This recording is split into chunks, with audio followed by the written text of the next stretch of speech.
Nah, Saudara, untuk membahas lebih lanjut mengenai mitigasi risiko pemilu 2024, sudah bersama saya saat ini ada Ibu Nita Savitri, anggota Panwas TPS 2019. Beliau merupakan petugas yang sempat dirawat intensif karena kelelahan. Selamat pagi, Ibu Nita. Selamat pagi, Mbak Gita. Apa kabar, Ibu? Alhamdulillah sehat. Ibu, pertanyaanku adalah, sebetulnya awal ketertarikan Ibu ini untuk tertarik menjadi petugas dalam gelaran pemilu di 2019 itu apa, Bu Nita? Ya, merasa terpanggil aja gitu, kayak cari pengalaman juga, Mbak. Kalau dulu kan petugas TPS, terus ada tawaran Panwas, gitu, terus saya terima. Terus apa yang menjadi tugas Anda ketika itu saat menjadi pengawas di TPS, Bu Nita? Ya, mengawasi kondisi TPS, misalnya kalau ada komplain, atau kalau ada kesalahan apa, gitu. Ya, terus ada misalnya ada lansia, atau ada yang butuh kita ya ikut sama petugas TPS mengawasi, gitu. Kemudian apa yang paling menjadi poin tersulit ketika Anda bertugas sebagai petugas Panwas di 2019 ketika itu, Bu Nita? Yang tersulit sebenarnya ya pasti ya, Mbak, ya kalau Panwas ya tugasnya kayak gitu-gitu ya, mungkin karena durasi waktunya itu. Ibu, Anda merupakan salah satu korban yang juga dirawat intensif. Bisa diceritakan ketika itu hal itu terjadi bermula seperti apa sampai pada akhirnya Anda mesti dirawat secara intensif, Bu Nita? Iya, waktu itu saya kan bertugas seperti biasa ya, Mbak, ya. Dari pagi sampai sekitar jam 18 kalau nggak salah. Terus semula saya masih biasa aja, masih belum ada keluhan apa-apa. Sampai pada saat sebelum maghrib itu saya merasa perut saya itu kayak kram gitu, terus kayak kenceng gitu. Terus pada saat itu saya numpang ke kamar mandi si tuan rumah, saya lihat itu sudah ada perdarahan.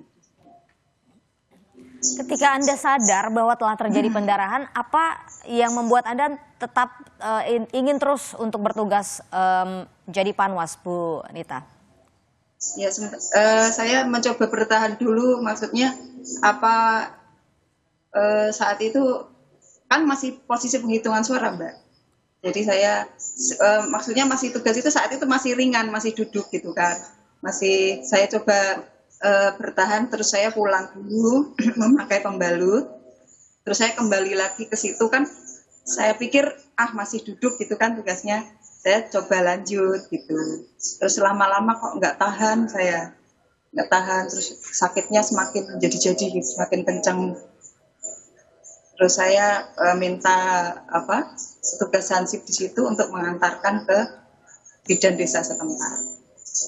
Baik, Bu Nita, kita tahan dulu sejenak, Saudara. Kita sekarang menuju visual yang Anda saksikan saat ini. Ini adalah visual di kediaman Anies Baswedan, calon presiden dari nomor urut 1.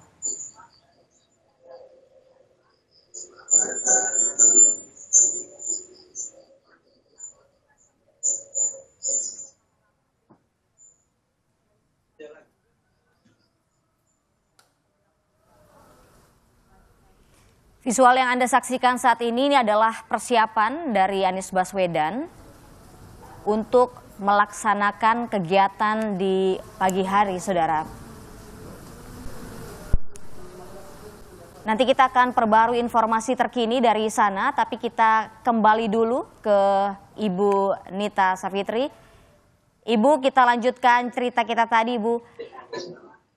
Ibu, tadi kan Anda bercerita bahwa sempat melanjutkan meski Anda sakit, sempat balik ke rumah dulu ya, begitu, untuk mengambil pembalut begitu. Terus kemudian Anda tidak tahan lagi, jadi pada saat proses penghitungan itu tidak sampai selesai, Anda sudah dibawa ke rumah sakit ketika itu ya, Bu? Belum, pada saat itu cuma di klinik desa setempat gitu. Terus disarankan oleh bidannya coba bed rest dulu gitu. Bed rest di rumah sekitaran sehari. Baru sore itu saya Kamis sore kalau nggak salah ya.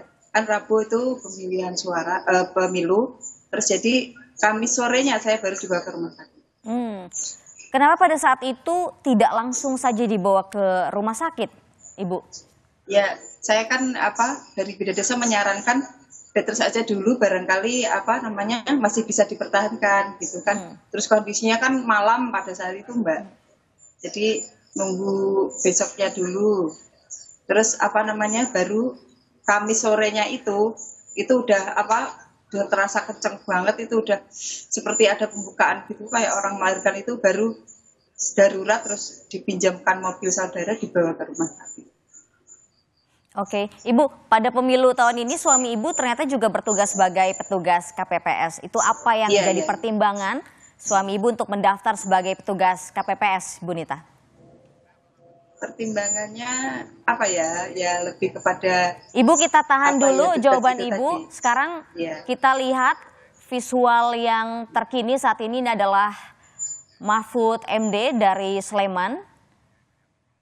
Ini adalah kediaman Mahfud MD, ia keluar dari kediaman bersama sang istri. Lampu.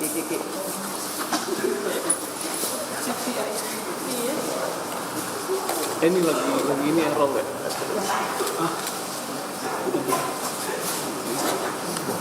Mahfud MD saat ini sedang masuk ke tempat ibadah untuk melaksanakan salat begitu, yang lokasinya tidak jauh berada dari kediaman Mahfud MD.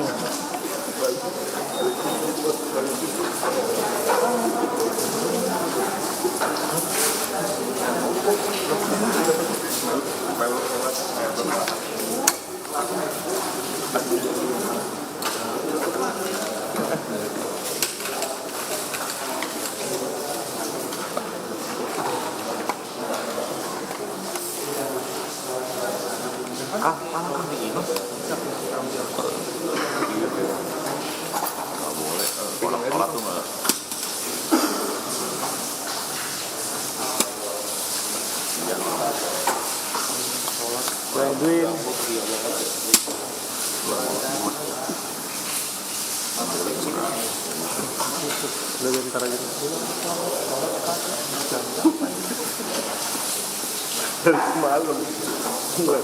Dari informasi yang kami terima saudara, bahwa nanti setelah Mahfud MD selesai melaksanakan sholat subuh berjamaah di masjid kompleks kediamannya saat ini, ia akan berkenan untuk melaksanakan doorstop atau konferensi pers. Situ Anda juga lihat bahwa rekan-rekan media sedang melakukan peliputan saat ini di sana. Bisa soalnya ini blocking Bang.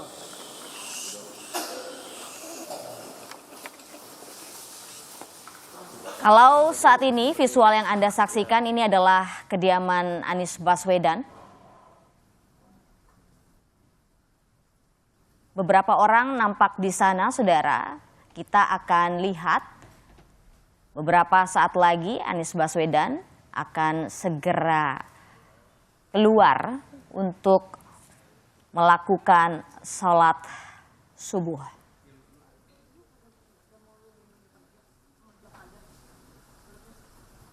Anda kembali di Menuju Kotak Suara, masih bersama saya Gita Markesri. Kita masih terhubung dengan Ibu Nita. Ibu masih mendengar suara saya, Bu Nita? Mbak. Ibu, tadi kita terputus. Pemilu tahun ini suami Ibu bertugas sebagai petugas KPPS. Sebetulnya apa yang menjadi pertimbangan suami Ibu akhirnya mau mendaftar sebagai petugas KPPS, Bu Nita? Ya itu ya sukarela ya dari beliau ya. Terus pengen bertugas aja gitu. Terus saya jabarkan kan kalau tugas itu sekarang pemilunya nggak seperti tahun lalu ya, 2019 seperti ini, terus dia bilang sanggup ya monggo gitu. Tapi sebelumnya kan saya udah bilang dulu, udah menyampaikan ke beliaunya. Baik, terima kasih banyak Ibu Nita telah bergabung bersama kami di Menuju Kotak Suara. Semoga suami ibu bertugas pada tahun ini bisa berjalan lancar, tidak ada kendala. Terima kasih Ibu Nita. Selamat pagi.